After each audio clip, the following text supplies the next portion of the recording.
Match Rajasthan में कराना कितना उचित मानते हैं? देखिए, आप कोई एक्टिविटीज किसी के कारण रोक नहीं सकते आप। जब आईपीएल मैच 3 वर्ष से नहीं हुए, तब लोगों की मांग ये आ रही थी कि यहाँ पर आईपीएल मैच क्यों नहीं हो रहे, बाकी प्रदेशों में हो रहे हैं तो राजस्थान प्रदेश में क्यों नहीं हो रहे। अब जब राजस्थान प्रदेश में राज्य सरकार मेहनत करके अपने परिश्रम करके 3 आईपीएल मैच यहाँ पर लेकर के आई है, तो आप ये दूसरा प्रश्न करो कि अब लेकर के क्यों आए हो। आईपीएल कराने के लिए ना तो राजस्थान की जनता चाहती है, ना जयपुर की जनता चाहती है, ना आईपीएल को लेकर जयपुर के लोगों में कोई उत्साह है।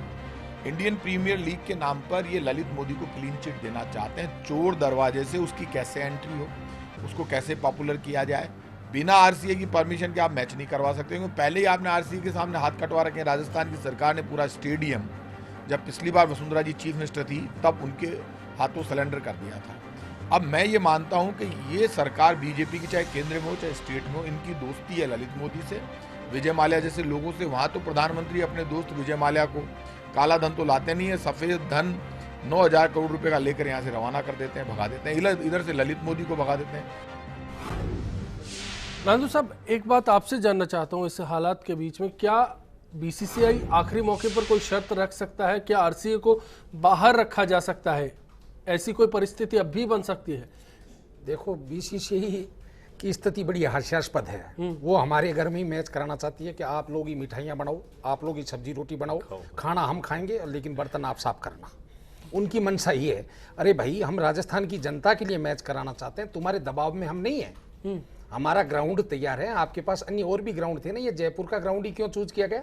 बीसीसीआई अपने गरिबान में जाके, जो उनके समर्थक राज्य संघ है वहां पर तो मैच नहीं हो रहे हैं, जयपुर में मैच कैसे हो रहा है? यहाँ क्रेडिट वाली बात आती है तो सरकार कहती है इस मामले में कि अशोक परनामी जी को हमने सुना अभी कुछ देर पहले कि क्रेडिट वो ले रहे थे। उनका कहना था कि सरकार लेकर आई है, सरकार ने अपनी तरफ से एफर्ट्स किए हैं, बीसीसीआई के और आरसीए के विवाद का इसमें कुछ लेना देना नहीं। तो कहीं ना कहीं इसलिए पैचअप वाली बात आती है। और क्या बीजेपी और ललित मोदी की साठगांठ में आरसीए कहीं ना कहीं इस्तेमाल हुआ है?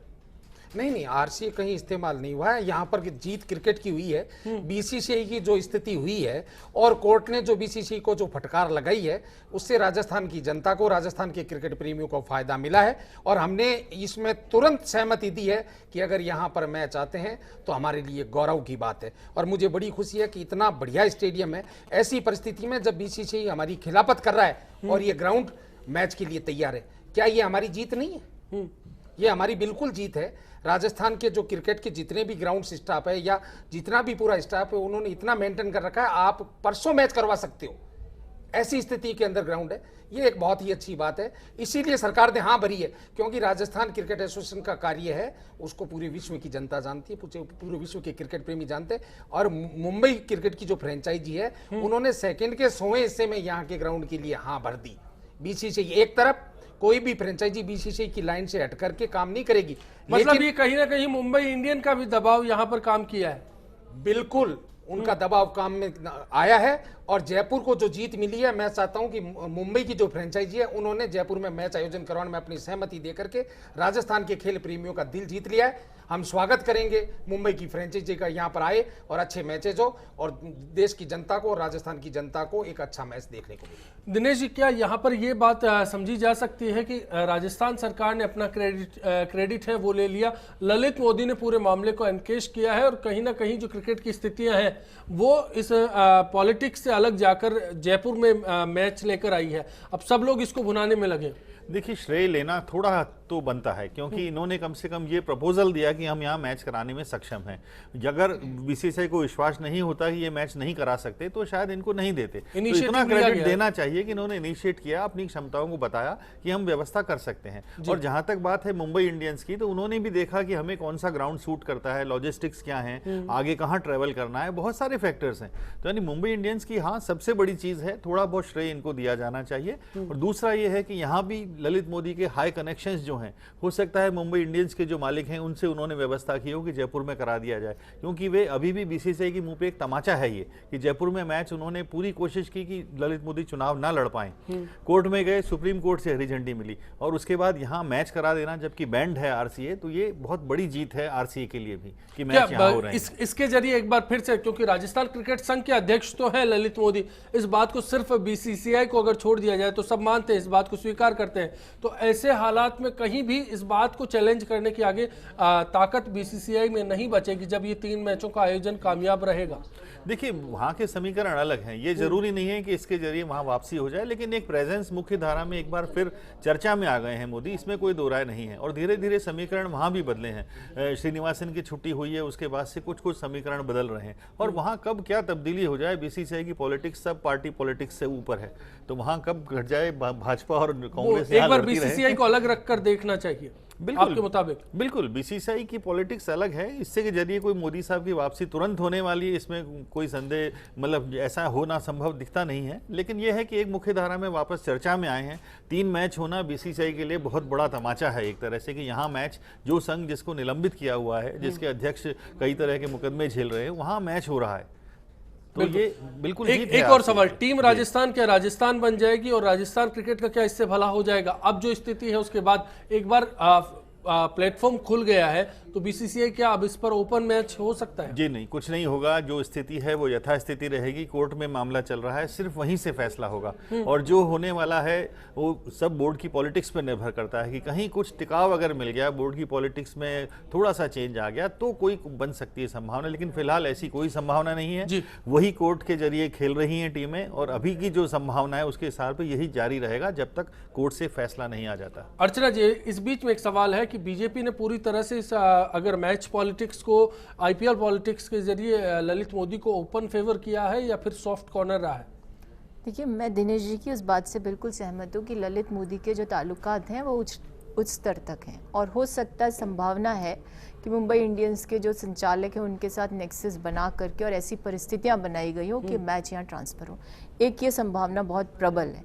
दूसरी बात, एक सरप्राइजिंग चीज़ जो सुनने को मिली, मैं तो सोच रही थी खाली मनीष जी हैं जो कि भारतीय जनता पार्टी को डिफेंड करें, लेकिन प्रदेश भाजपा के अध्यक्ष जब कहते हैं खुल करके कि अरे भाई श्रेय दो हमको कि हम इस टूर्नामेंट को लेकर आए, तो फिर दिनेश जी की बात पर मोहर भी लगती है। पहले मैं इसको, जब दिनेश जी नहीं बोले थे उससे पहले मैं उससे पूर्व ये सोच रही थी कि कैसे लोग हैं कि अपने आप को श्रेय देने की बात करते हैं, लेकिन उनके जो उद्गार हैं स्पष्ट करते हैं कि ये पूरा का पूरा एक कॉकस बना, और उसने एक तरीके से ऐसा कुछ किया है जिसके माध्यम से ललित मोदी को उस पटल पर लाने का। मनीष जी, जब आप बोलते हैं, मैं नहीं बोल रही हूँ, 1 मिनट पूरी बात होने दीजिए। वो जो एकदम बैकड्रॉप पे थे ना, उनको फोर फ्रंट में लाने का एक प्रयास है। और फिर जब बीजेपी के प्रदेश अध्यक्ष बोलते हैं, इनके मंत्री बोलते हैं, उनको विश्वास में लिया गया, तो इससे आपको समझना चाहिए ये कोई ऐसी बात नहीं है जो नासमझी की तरह से हम लेकर के और इसको बिल्कुल ये कह दें कि बीसीसीआई ने कह दिया कि साहब राजस्थान सरकार करवाइए, आरसीए का कोई लेना देना नहीं है। तो इस चीज़ को समझने का प्रयास करिए कि ये पूरी तरह से एक षड्यंत्र है, और षड्यंत्र इसलिए है कि ललित मोदी जो एक भगौड़े के रूप में प्रचलित है, जिसके कारण राजस्थान की साख पर बट्टा लगा, मुख्यमंत्री देशद्रोही की श्रेणी में जाने की पूरे विश्व पटल पर, उस व्यक्ति के बारे में उसको सम्मान सूचक शब्दों से बोल करके और उसे स्थापित करने का कुप्रयास निश्चित रूप से किया। आपको लगता है कि पूरी तरह से बीजेपी अब इस कोशिश में लगी है कि ललित मोदी को राजस्थान लाया जाए, आरसीए में काबिज किया जाए, और एक बार फिर से हमें जयपुर का स्टेडियम ललित मोदी उसी अंदाज में देखने को मिले? देखिए अश्विनी जी, इसमें क्या संशय रह जाता है कि जब एक सरकार का मंत्री इस बात को स्वीकार नहीं कर रहे, इसलिए मैं जानना चाहता हूं, या ना करें, इनके मंत्री स्वीकार बस इतना स्वीकार करते हैं कि उनकी सहमति ली गई। के जवाब में मैं आपको यही कह रहा हूं, मंत्री और प्रदेश अध्यक्ष स्वीकार कर ले तो मनीष जी की स्वीकार्यता का प्रश्न ही कहां उठता है? ये आप बात ये भी है, आप जो बार-बार स्थापित करने की कोशिश कर रहे हो, उससे तो यही जाहिर हो रहा है कि कांग्रेस पार्टी की कुंठा है कि उनके नेता चुनाव हार गए, पकड़ बना नहीं पाए, और चुनाव केवल राजनीति के पटल में नहीं हारे, क्रिकेट के पदाधिकारियों की आंखों से उतर गए, और ऐसी दशा में खेल प्रेमियों के लिए हमने संघर्ष किया, और उन खेल प्रेमियों के लिए आप अड़ंगे लगाना चाहते हो मैच में। अब होने तो दोगे कि नहीं प्रेम से, या काले झंडे दिखाओगे? हम मैच, ये बड़ा सवाल है अर्चना जी, क्या मैच होने देंगे या फिर काले झंडे दिखाए जाएंगे? आरोप किस बात को लेकर लगाए जाएंगे? मेरे को लगता है कि कांग्रेस के आरोप करने वाले लोग आप लोग बैक फुट पे जाते हो। देखो अश्विनी जी, हे भगवान, बैक फुट पे जाने हीन वाली भावना पार्टी की है। इंतहा है। इसका तो कोई भी अर्चना जी, मुद्दा हो, एक जहाँ अच्छी नाबालिग बच्ची का मुख्यमंत्री काम बलात्कार कर रही होता है, है, हत्या अच्छी होती है। सरकार काम कर रही है, दिनेश जी एक बहुत अच्छा गंभीर बात मिनिस्टर कह रही काम कर रहा हूँ। है। हमारे लक्षणों पे बोल रहे थे ना, मैं लक्षणों पर इंगित कर रहे थे। मैं तो आपके लक्षणों को जानना चाहती हूँ। एक नाबालिग बच्ची मारी जाती है, तब आप मुखर होके कहते हैं आपके गृह मंत्री साहब आत्महत्या थी, और उसके बाद क्या होता है, आपके जो प्रदेश अध्यक्ष हैं वो भी यही बोलते हैं, आपके जो चिकित्सा मंत्री कुछ और बयान देते हैं। आज बैकफुट पे आके सीबीआई जांच की नहीं की आपने? बैकफुट यही होता है, करने को यही कहा होता है। बैकफुट। ये बड़ी जब बात आपको है, ये ईमानदारी के कांग्रेस साथ जो है ना, स्वीकार करना, वो दबाव इतना बना अंतर्मन की करके ताकत रखना गलत बड़ी बात रास्ते है पे अर्चना चलने वाली जी। ये सत्ताधारी कांग्रेस पार्टी पार्टी को नहीं है सही कि अपने रास्ते पे बयान लाने को का लीपा काम पोती करती कर है। करके काले झंडे और प्रश्नों दिखाना को मत पर्दा करिए। डालने की कोशिश जन करती, हित में उठाए उन्होंने गए ईमानदारी के मुद्दे साथ आगे बढ़ के मति स्वीकार भ्रम किया हो गया, कि और अगर जिस पार्टी सीबीआई को से जांच कराना जो चाहते हैं बिल्कुल परिजन तो वो गफलत होगा। में हो, उस पार्टी को डेल्टा पे मैं बहस नहीं करना चाहता। डेल्टा में इकबाल पर मेरी बहस नहीं नहीं है, है। मुद्दा अलग तरफ जा रहा इस पे भी है, आरोप मुद्दा अलग तरफ जा रहा है। नांदू साहब फिर मैं आपके पास आ रहा हूँ। अश्विनी जी एक मिनट जी। ये मति भ्रम वाली पार्टी मति है, भ्रम नहीं है, ये उन ऐसी परिजनों स्थिति की में भावना- जिसको मैं रास्ता ललित लाने मोदी के पर बात कांग्रेस करना को चाहता हूँ, अच्छा राजस्थान परिवर्तन क्रिकेट करना पर बात पड़ता है, करना फिर चाहता हूँ, लेकर ही आरसीए आता पर है। बात करना चाहता हूँ। नांदू साहब मेरा सवाल है आपसे, ब्रेक पर जाऊंगा क्या उसके बाद में। आप तो मान ही नहीं रहे थे? अर्चना जी लौटूंगा आपके पास में। नांदू साहब, क्या इस बार ये स्थिति स्पष्ट है कि राजस्थान क्रिकेट का इन 3 मैचों के जरिए आप भला करवा पाएंगे? हालांकि दिनेश जी का मत मैंने यही सवाल कुछ देर पहले उनसे भी किया था, कुछ अलग था, लेकिन क्या आरसीए के पदाधिकारी भी ऐसा ही सोचते हैं जैसा दिनेश जी का ख्याल था? देखिए, पहली बात तो यह है कि ये जो मेरे दोनों साथी हैं, मेरी इच्छा है और मेरा निवेदन भी है कि आप दोनों पहले तो मैच देखने, आईपीएल का मैच देखने पधारें, काले झंडे आले झंडे की बातें ना हो। और रही बात 3 मैचों के बाद राजस्थान क्रिकेट एसोसिएशन का बीसीसीआई से विवाद सुलट जाएगा या नहीं सुलटेगा, वो अलग बात है। हमें न्यायालय पे भरोसा है, हमें बीसीसीआई पे भरोसा नहीं है। ये मैच यहाँ पर होने के कारण है, बीसीसीआई की स्थिति तो उस तरीके की, उस अपराधी की तरह हो गई कि जिसको कहा था कि भी आपको 100 जूते खाने पड़ेंगे या 100 प्याज खाओगे, तो उसने कहा नहीं मैं तो प्याज खाऊंगा। पहले उसने 20 प्याज खाए, उसके बाद उसकी हालत खराब हो गई, तो उसने कहा नहीं मैं तो जूते खाऊंगा। फिर 20 जूते खाए तो उसने कहा नहीं प्याज खाऊंगा। अंत में वो जूते और प्याज दोनों खा चुकी थी। तो बीसीसीआई की मंशा के खिलाफ यहाँ पर हम मैच आयोजित करवाने जा रहे हैं और ये सफल आयोजन होगा और राजस्थान की जनता को मैच देखने मिलेगा और राजस्थान की जनता को ये भी देखने को मिलेगा कि मनीष जी और अर्चना जी साथ बैठ करके मैच देख रहे हैं और हिंदुस्तान का तिरंगा लहरा रहा है। चलिए, खूबसूरत सी बात के साथ छोटा सा ब्रेक, आखिरी दौर में लौट रहा हूँ तुरंत। राजस्थान सरकार अपने आप में सक्षम है, उनके खुद के ग्राउंड है, वो इस प्रकार के मैच करा सकती है, वो सक्षम है। पर आईपीएल के बहाने एक विवादित व्यक्ति ललित मोदी को एंट्री कराना शायद ये हमारे लिए दुर्भाग्यपूर्ण रहेगा। पहले भी उसके अध्यक्ष रह चुके हैं, तो उनके अनुभव का लाभ लेते हुए अगर राजस्थान गवर्नमेंट ये मैच कराती तो इसमें कोई मुझे गलत बात जैसे नहीं लगती।